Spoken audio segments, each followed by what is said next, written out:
So there used to be a time where I used to work from 4 in the morning till about 1 in the morning, get like 3 hours of sleep, and then do the grind all over again. And you would think that I'd be getting ahead in my business and in life. But yeah, that was not what was going on. More hours of work didn't actually do anything for me. It actually did the opposite and made my entire life worse.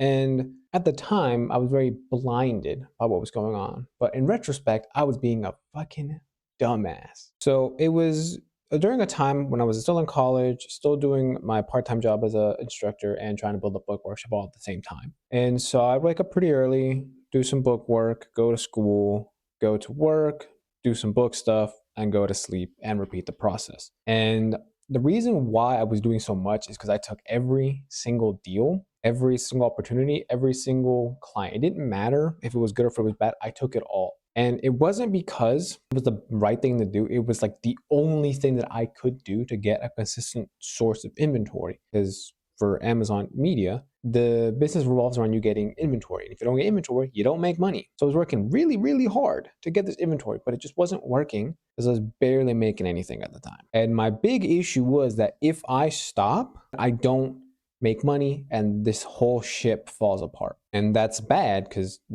I'm trying to build a business that works and is sustainable, yet I'm putting so much time, effort into it, I'm getting barely anything from it. And this was at a time where I wasn't really focused on mindset. So I always believed that you can just hustle and everything will be fine. Doesn't matter how much effort you do, it'll work out in the end. And it just didn't work out like that. I really tried to just work as much as I can, romanticize the grind, if you will. And I really did think that if I just said yes to everything, it would get me further. But no, that's not what happened. So I came to my realization of overworking myself when I started working with someone who had a 40,000 book inventory that wanted us to work with him. And now I had a very prime opportunity to work with quality inventory and have quality income coming in. And that made me realize I can't keep taking these deals, these pickups that aren't worth anything if I have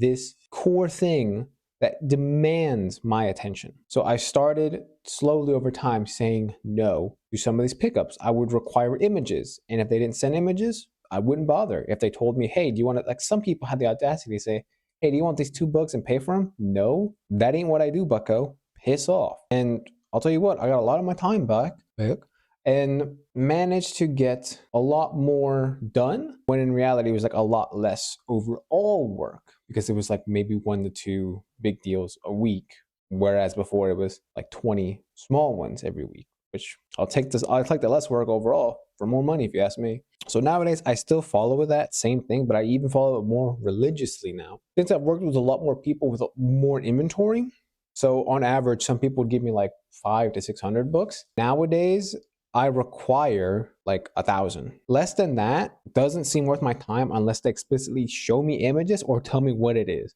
If it's not something I care about, I'm not going. If I'm going to your place, for example, you are 30 minutes out from where I'm at and you're giving me kids' books, why the fuck would I go there for like $3? It'll cost me more in gas than I will make. So that's not worth my fucking time. Whereas if I get a message and they show me images and I see university books or I see medical books or I see nonfiction history books, I'm like, oh, yeah, I'll take that. Even something simple as, hey, I have history books on what I did recently. I was like, okay, no matter what, I'm guaranteed I can still find something from here. And I found like 12 or so books, like $200.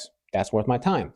So it just depends. You should focus on the things that actually make you revenue and that give you the most time to make that type of revenue. So identify what the needle movers are, the things that actually make you money, and whatever doesn't, either give it to someone else to deal with because you don't want to waste time on things that don't do anything for you. As I said, I don't take deals that don't meet a specific threshold and I don't want to worry about it. And they get it. I'll tell them straight up, I don't want to do it. And they respect it because 1, I'm a business guy.